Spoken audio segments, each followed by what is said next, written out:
什么？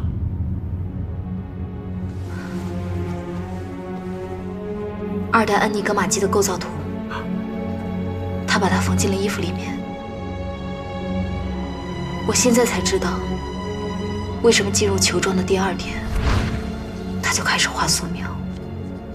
原来，他早就做好了牺牲的准备。你要干嘛？你穿我的那件，里面有你需要的东西。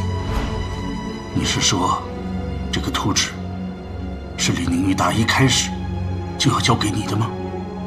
他说，这份价值千钧的图纸，只要是用于抗日，不管是给共产党还是国民党，都是一样的。这说明，从一开始他就识破了你的身份。没错，从我踏上密码船的那一刻起，他就看破了我，并暗中保护着我。而我还自作聪明，想要接近他，从他身上窃取情报。和老鬼的这一战，我输了，输得太彻底了。小梦，你是嫉妒他，还是感激他？我恨他，他让我知道，我从来不是，也成为不了像他一样优秀的谍报人员。他也让我知道，谍报工作最冒险的事情，不是死亡，而是战友牺牲，只留下自己一个人，可还要继续往前走。战友？你指的是李宁玉？你是在同情共产党吗？我知道我的立场，也知道我的任务，就是铲除投日的汉奸，坚决反共。可此时此刻，我能坐在这里，面对着我的上级，我的父亲，就是因为一个共产党宁愿让自己死了，让我活下来。爸爸，您不觉得这样的结局特别讽刺吗？情报课就像那艘密码船，登上去就是刀光剑影，生死只差毫厘。顾会长只有一位女儿，一定爱她如性命。烧掉它！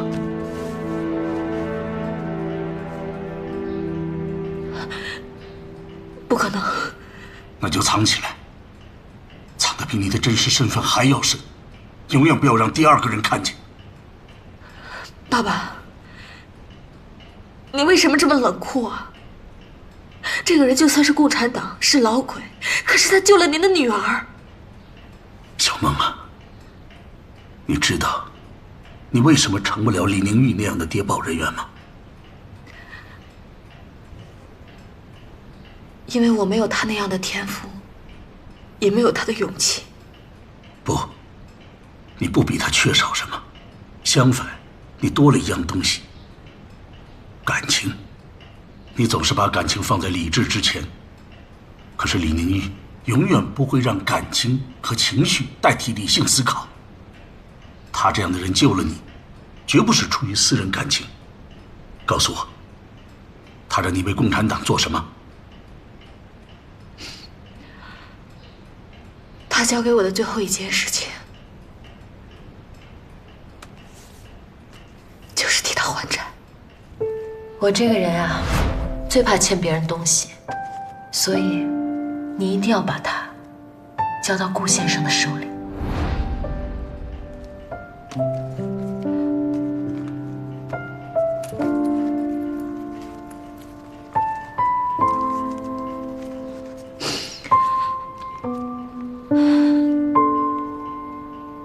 他还说了什么？他还说，变质变化那么大，我都不知道够不够。都怪我来这里之前都换成黄金就好了。只可惜，他再也没有机会了。山中一盘棋，世上3000年。秋梦，秋庄10日，你的父亲还在原来的时间等着你，而你度日如年，长大了，也长成了。您什么意思？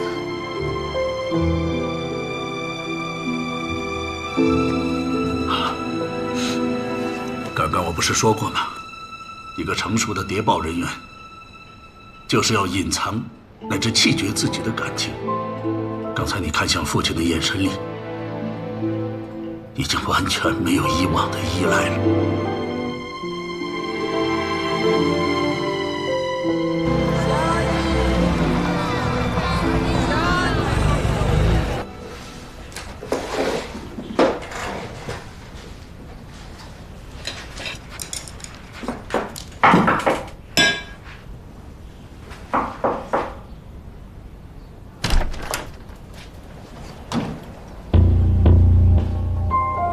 龙川大总突然过来，有何贵干？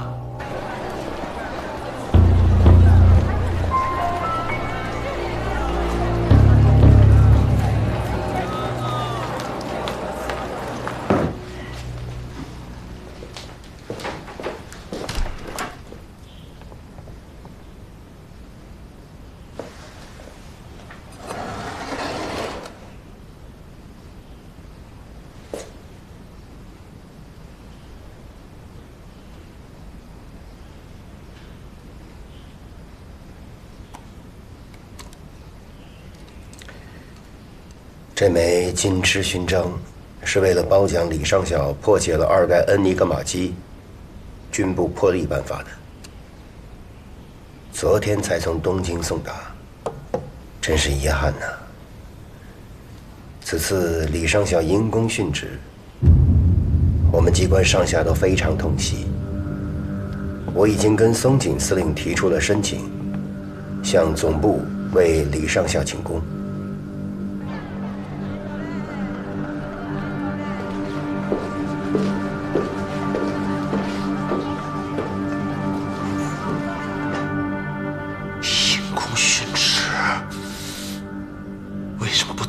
家属收尸整理遗物，你说谎！来，打死我！你有不敢吗？连李宁玉那样的密码天才都死在了裘州，我还会在乎你？来呀！玉姐是被吴志国杀死的。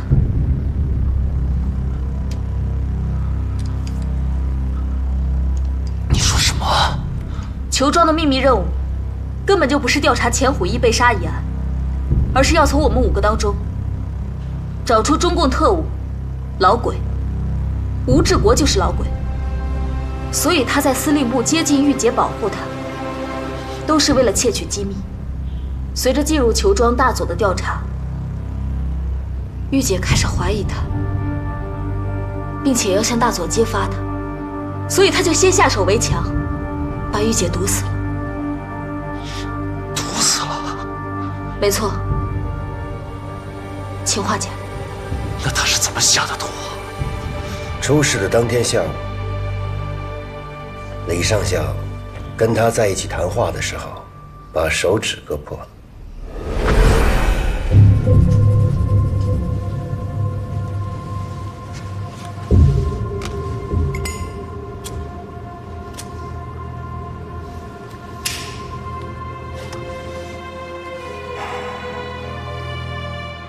记得第一次看你画画的时候，是刚进司令部的时候。那时候我刚杀完人，经过你的身边，手上的血滴到你的画作上。原本以为你会惊恐，会愤怒，但你没有，你只是把那滴血涂成了一朵蔷薇。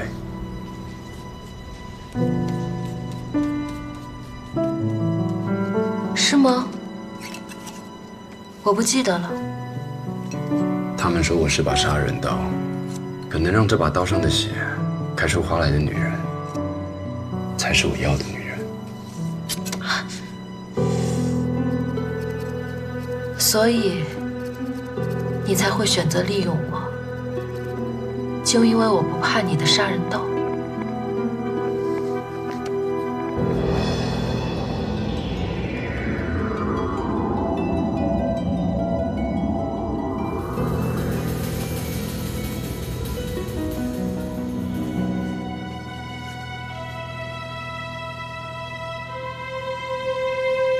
手帕的夹层涂有氰化钾，刚刚包扎的时候没有问题，等血液流出渗透了夹层，剧毒就进入了伤口。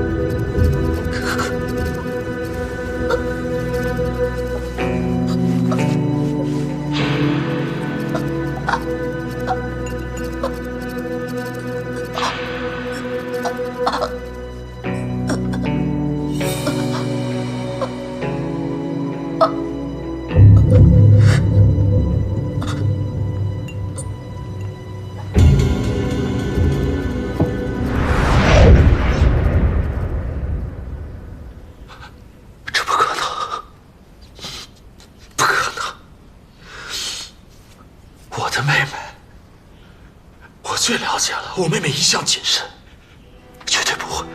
大佐说的都是真的。不会。玉姐毒发的时候，我就在她旁边。她死后，君医解剖了她的尸体，才发现真相。而我发现了那个手帕是吴志国的，没想到他还要栽赃陷害我。因此，我没有保留李上校的遗体，在解剖完毕，确定了死因之后，就尽早的火化了。至于为什么没有及时的通知潘先生，潘先生当时应该在逃亡吧，也是昨天才回到这里。我去什么地方找潘先生来通知李上校的死讯呢？你说谎！你根本就没有什么外务省的朋友。那份美差只不过是你放出来的诱饵。如果我去了上海，被中统的间谍发现了我的真实身份，那我和我妹妹，我们就都活不了了。那你为什么又回到这里？我等她回家。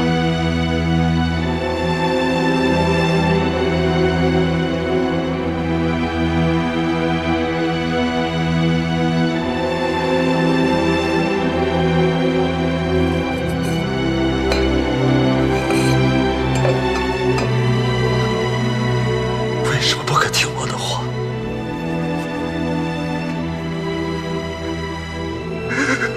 你怎么就不听话？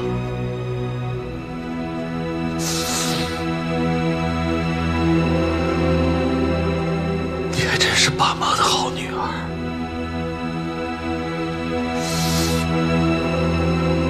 你们同样都被共产党杀了。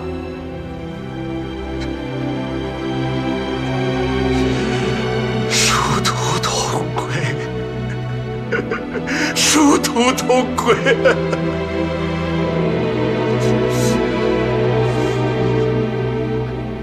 那个吴志国呢？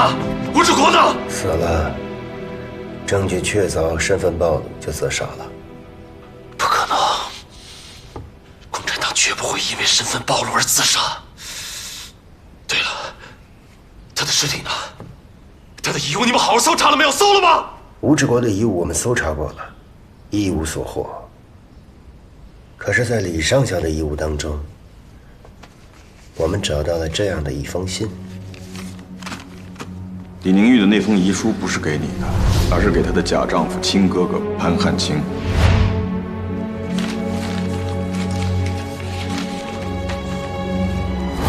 因为能破译出这死亡密码的，也不应该是我。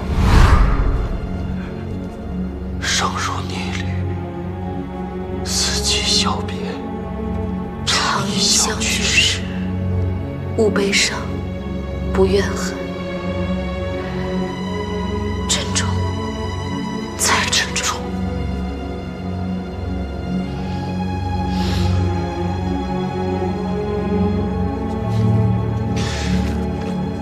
这上面写的什么意思啊？这封信是给潘先生的，那我只能这么想。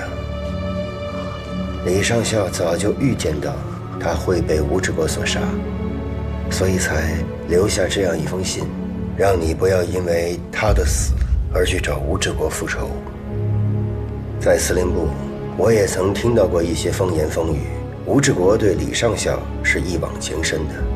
可是从现在的死亡来看，李上校才是那个误闯情网的人。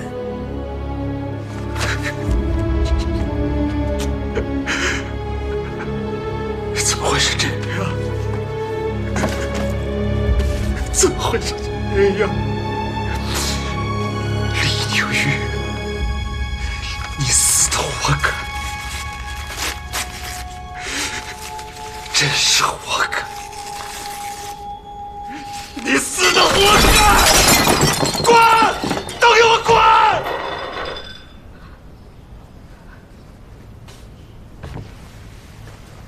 潘先生，心情可以理解，但还是节哀顺变吧。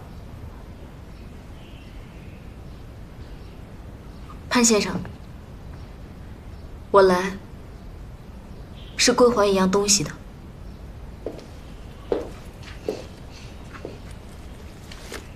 这是我和玉姐第一次相遇时，破解完密码船任务之后，她让我给她照的。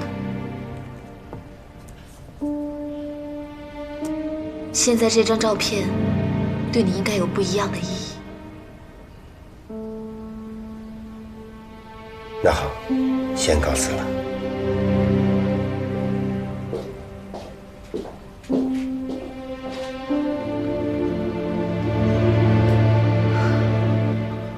玉姐借过我的钱，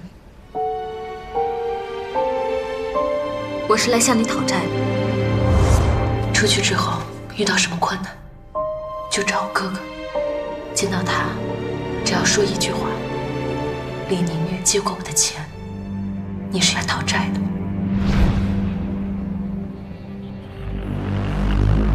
吴志国是怎么死的？这是机密，我不能告诉你。可是你今天似乎已经透露了不少机密了。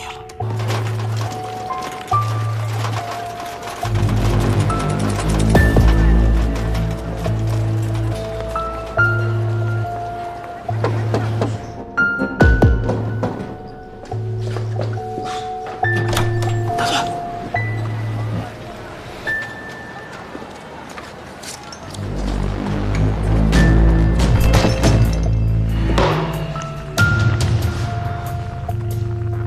那不是在泄密，而是为了保命。如果你刚刚激怒了龙川，别说是你，就连我都活不成。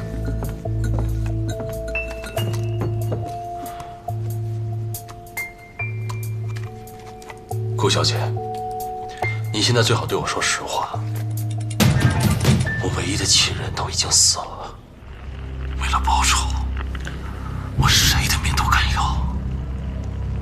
如果你真要报仇，就应该去找共产党。吴志国是老鬼，而他的上司老枪，就是共产党在华东地区情报系统的1号人物。吴志国毒杀玉姐，冤枉我，都是为了保护这个老枪。我知道，你是徐恩曾手下最得意的特工，抓共产党是你的老本行。这个吴志国现在已经死了，你也不能把他从地底下挖出来面试，所以你只能找到这个老枪，你杀了也好，把他交给龙川肥原也好，这就是对吴志国最好的报复。你这样刺激我，是想让我帮你对付共产党吗？你到底有什么目的？因为吴志国他陷害我。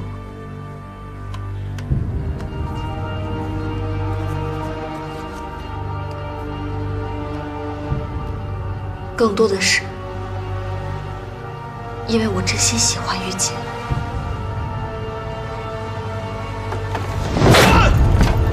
你马上给我滚！怎么没有声音了？排除开场。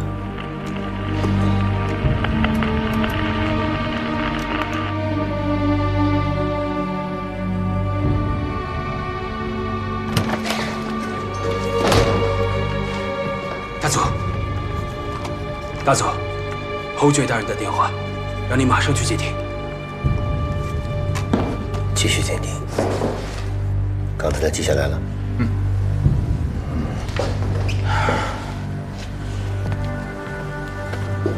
王处长，不要试图做什么护花使者，这会给你带来灾难的，明白？明白。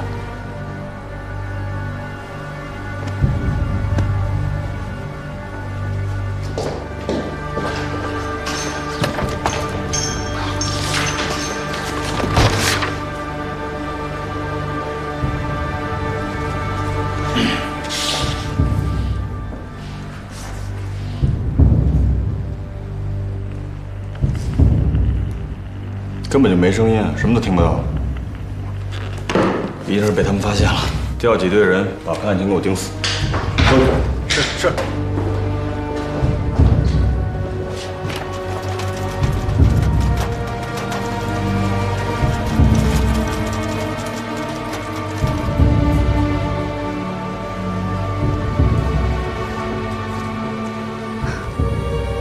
好了，他们都走了。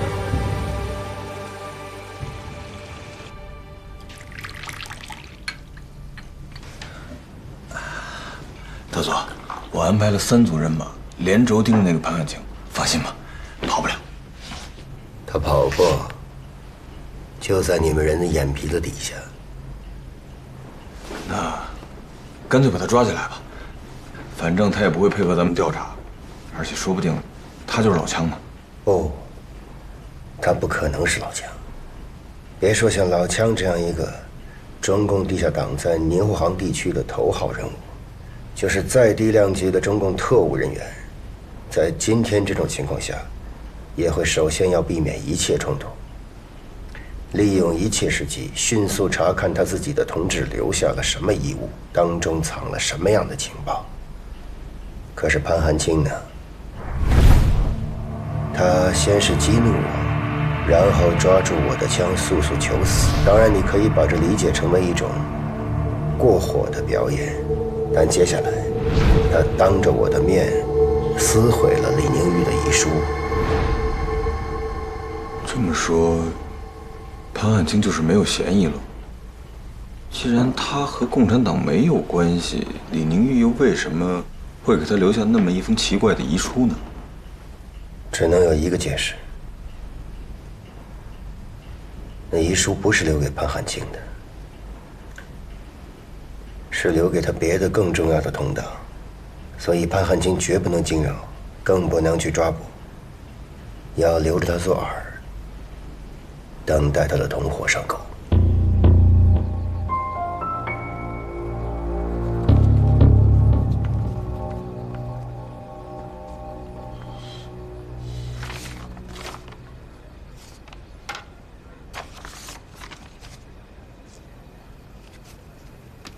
这条情报是假的，玉姐从来没有留下过这样的信息。直到看到这则情报，我才相信李宁玉是真的。所以，龙川肥原跟你说的时候，你根本就不相信。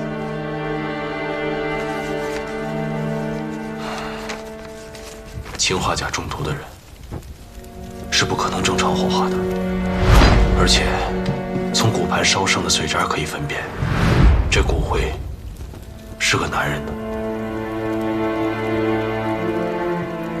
那就不知道是金生火、白小年，还是是无知过谁的了。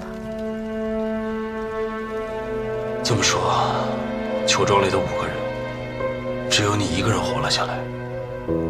没错，5个人中死了4个，活了我1个。更可笑的是，我的命还是玉姐用她的命换来的。所以，你是军统的人。潘先生，你在说什么？很简单，李宁玉绝不会救一个真正的汉奸。如果你是中统的人，他也不会让你来降，还让我相信。所以，你只能是军统的人。既然都是抗日，他牺牲自己，而换取你，那就顺理成章了。今天顾小梦的出现，倒是让我十分惊讶。他去给潘汉卿送了一张李宁玉的照片，接着又反复劝说潘汉卿去调查老枪，真是太古怪了。李宁玉差点把他害死，顾上尉是想报仇吧？李宁玉宁可自己命都不要，也要掩护那个老枪。顾上尉呢，偏偏就去找他的哥哥，怂恿他查那个老枪，最毒妇人心。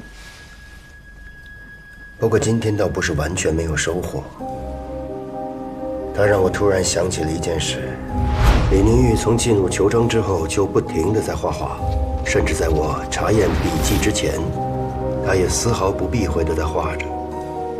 但是在我们搜查他房间的时候，那些画稿全都不见了。也许是他临死之前全都给毁了。没有这种可能。像老鬼这样级别重要的特务，绝不会干任何一件毫无意义的事情。而且别忘了，他在给潘汉卿的遗书里，画就是一份情报。那么在那些画稿当中，一定也还藏着非常重要的信息。于是我现在可以断定另一件事：那些画稿已经被带离了球庄。能是谁呢？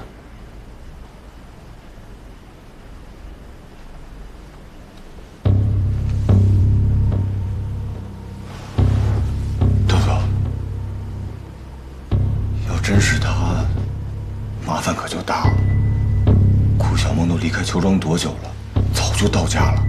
咱们总不可能再向鸡鸣寺要一份手令。就算咱们拿到这份手令，没证据啊。而且，他是咱们放出去的。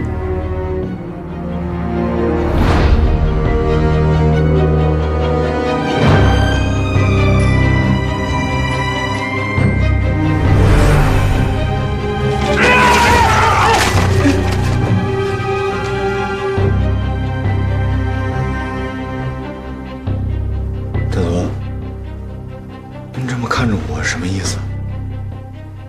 没什么意思，只是有点好奇。之前我把王处长从司令部里借调出来，是为了执行一项任务——捉鬼。现在鬼已经捉到了，王处长为什么还迟迟的不肯离开球庄这座鬼宅？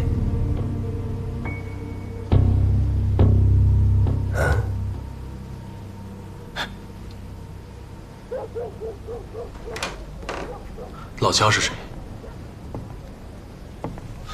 怎么联络？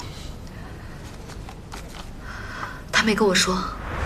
我有一件事情需要你的帮忙，我已经没有时间了。从龙川飞院的言行，我已经可以推断出，那个内奸一直在紧张行动。我和老韩已经脱离了组织视线，按照应急计划，他们很快就会派出新的同志与老蒋接头。如果替代我们的人是那个内奸，老蒋就会时刻面临暴露的危险。所以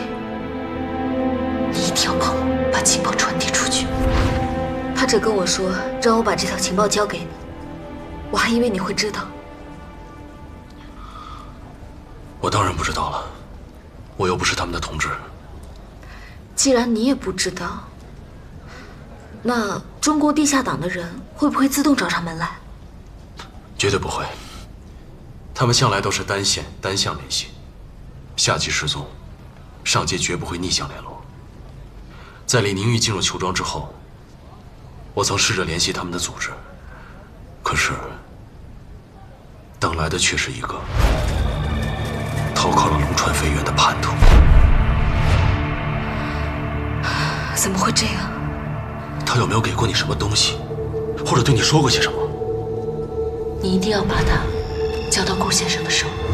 钱包，他给过我钱包，可那个是为了还我父亲的钱。他怎么会欠顾先生的钱呢？那天你在司令部打了玉姐之后，我带玉姐回家，父亲留她在家里吃饭，席间他向父亲借了50美元。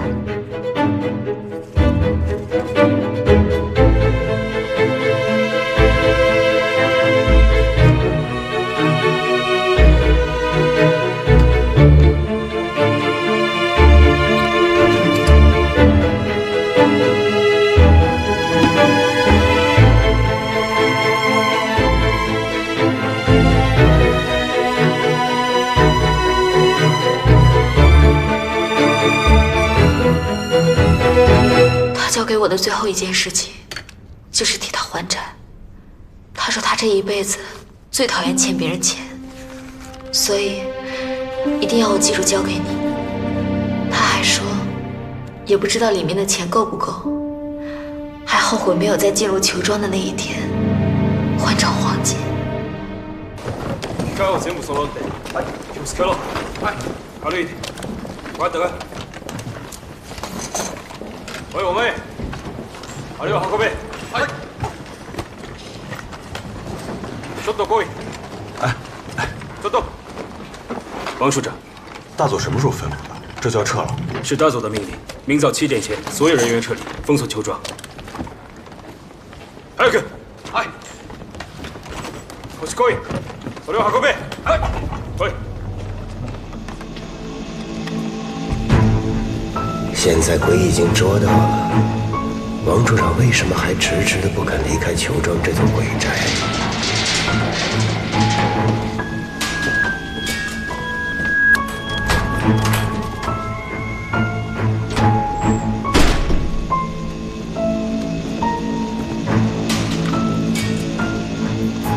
我知道那笔宝藏藏在哪。球庄后面有个狼园，里面养的不只是狼。球庄的宝藏就藏在后山的狼园里。从来没人敢进狼园，直到一天夜里，那个人闯了进来。而且上海出事之后，我就一直在怀疑，就是他和大钱串到了一个什么外人。什么时候你哪来的身份？你听见了什么？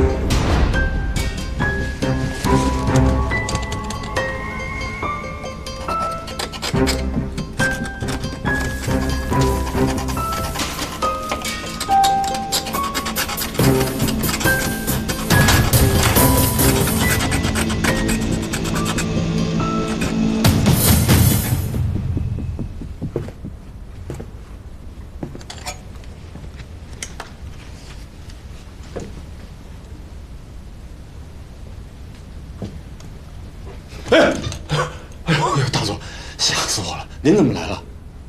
王处长，你在这里干什么？啊，我那个宝石戒指丢了，我哪儿都找不着。后来一想，应该可能就在这儿。前几天不是白小年？啊，让我来帮你找吧。怎么好意思呢？我私事儿。不，大佐，这真。大佐，戒指怎么可能挂在墙上呢？那可说不好。别忘了，这里是球庄，不可思议的事儿还少吗？也是。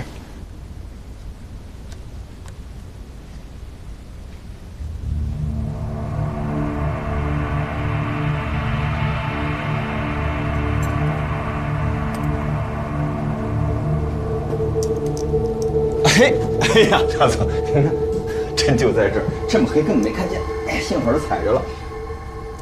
你看，王处长说的对，宝石戒指怎么会自己挂墙上呢？哼，找到就好。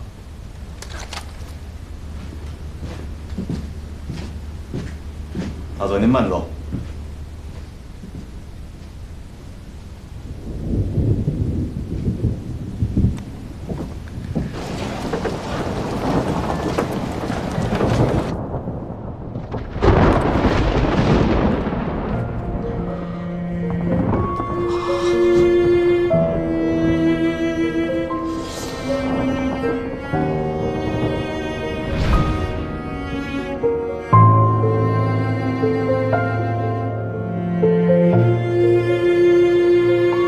在这个世界上，没有永不失败的战士，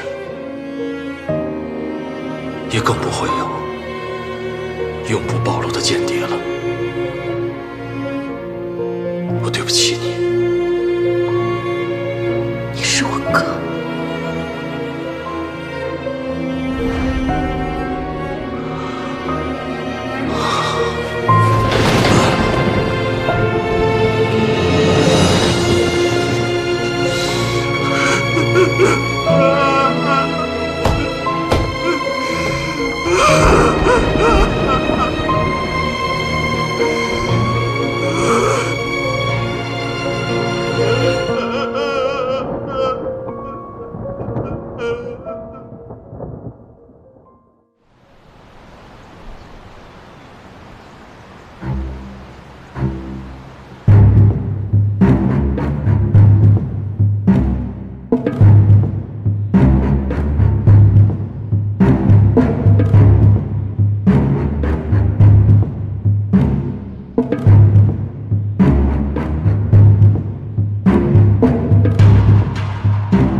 车已经备好了，您是先回府上？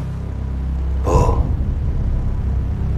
先去司令部向松井司令述职。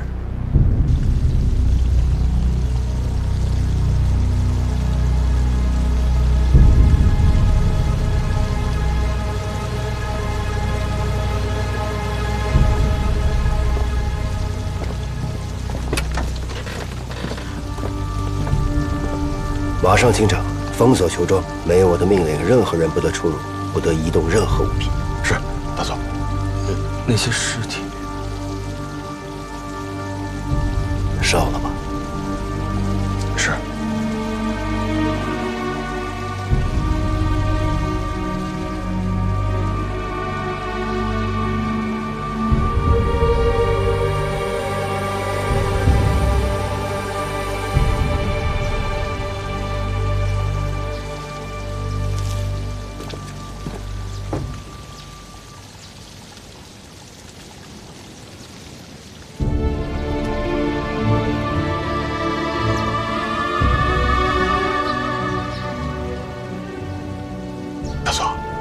都等着呢。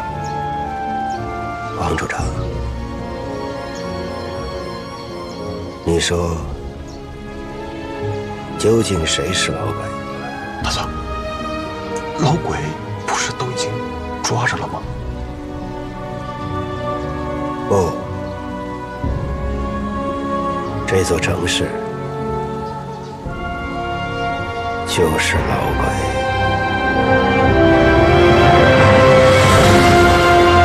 大